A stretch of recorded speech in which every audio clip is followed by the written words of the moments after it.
Assalamualaikum warahmatullahi wabarakatuh. Saya bersama rekan-rekan, saya Lina Nita Putri bersama Rifa Cahya Laila, Aprilian Ruslan, Novita Syahwa, Virgina, dan Syifa. Kami akan mempresentasikan video pemberdayaan komunitas di masyarakat Sunda. Semoga apa yang ditampilkan di video kali ini bermanfaat bagi yang menonton. Pemberdayaan komunitas masyarakat Sunda merujuk pada upaya untuk memberdayakan masyarakat Sunda. Di antaranya, suku yang mendiami wilayah Jawa Barat, Banten, DKI Jakarta, dan sebagian Jawa Tengah di Indonesia. Pemberdayaan komunitas ini penting untuk membantu memperkuat identitas budaya, mengatasi masalah sosial, mengatasi masalah ekonomi di dalam komunitas, serta memperkuat partisipasi dan keterlibatan anggota masyarakat dalam proses pembangunan. Salah satu aspek penting dari pemberdayaan komunitas masyarakat Sunda adalah upaya untuk mempertahankan dan mengembangkan warisan budaya dan tradisi mereka. Untuk salah satu contoh warisan budayanya yaitu tari jaipong yang akan kami perlihatkan di video berikutnya. Juga banyak sekali tradisi di suatu daerah, contohnya ada satu tempat di daerah kita yaitu Kampung Naga. Mereka masih memegang teguh tradisi dari nenek moyang mereka hingga saat ini. Selain itu, pemberdayaan komunitas masyarakat Sunda juga mencakup program-program ekonomi yang bertujuan untuk membantu anggota masyarakat mendapatkan akses terhadap peluang ekonomi.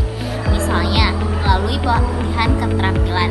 Contohnya, ada di daerah Purbaratu, komunitas pembuat samak mendong, dan kebanyakan orang-orang Sunda masih bekerja sebagai petani. Pengembangan usaha mikro, program pemodalan, dan akses pasar yang lebih luas. Dengan memperkuat sektor ekonomi komunitas, pemberdayaan ini membantu meningkatkan kesejahteraan masyarakat Sunda secara menyeluruh. Dalam konteks pemberdayaan komunitas, penting untuk memahami perbedaan-perbedaan ini dan merancang program-program yang responsif terhadap kebutuhan dan karakteristik unik setiap komunitas. Pendekatan yang memperhatikan keagamaan ini akan kemungkinan pemberdayaan yang lebih efektif dan berkelanjutan, serta menghormati warisan budaya dan identitas masyarakat Sunda secara keseluruhan.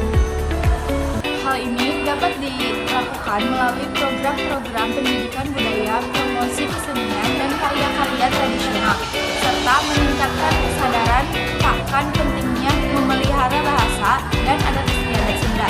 Inisiatif-inisiatif semacam ini membantu melestarikan identitas unik masyarakat Sunda dalam menghadapi arus globalisasi yang terus berkembang.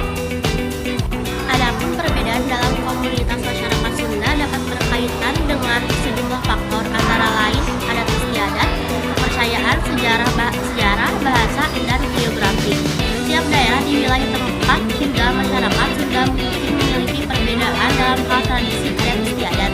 Banyak sekali adat istiadat dan larangan di masyarakat Sunda yang masih dipercaya hingga sekarang atau yang disebut kepercayaan lokal. Ada juga bahasa daerah serta kondisi geografis yang mempengaruhi kehidupan sehari-hari. Meskipun demikian, kesatuan dalam identitas budaya Sunda tetap menjadi ciri khas yang mengikat komunitas-komunitas ini bersama.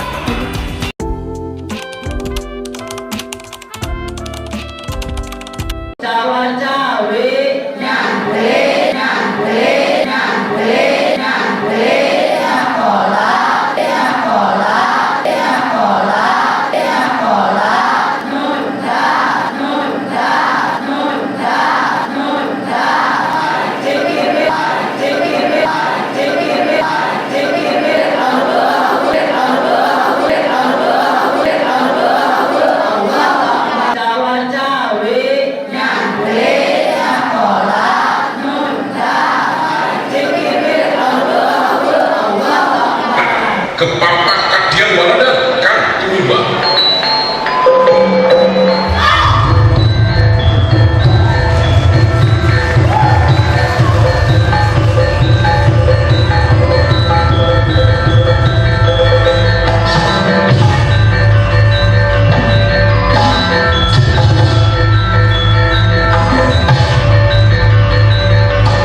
Ragam Nusantara dengan mengunjungi sebuah desa asri di kawasan Neglasari, Tasikmalaya. Hingga kini warga Kampung Naga masih menjunjung tinggi bahkan hidup dalam adat dan tradisi.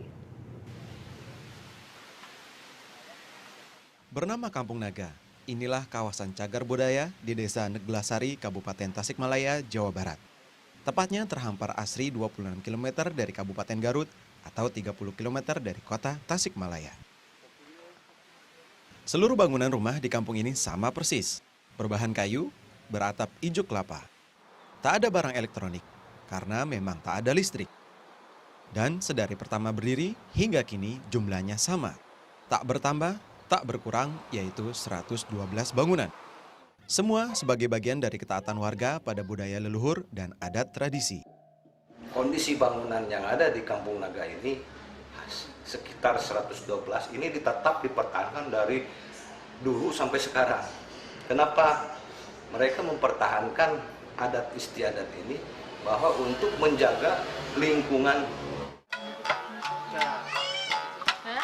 Penghuni Kampung Naga sekitar 300 jiwa dari 109 kepala keluarga.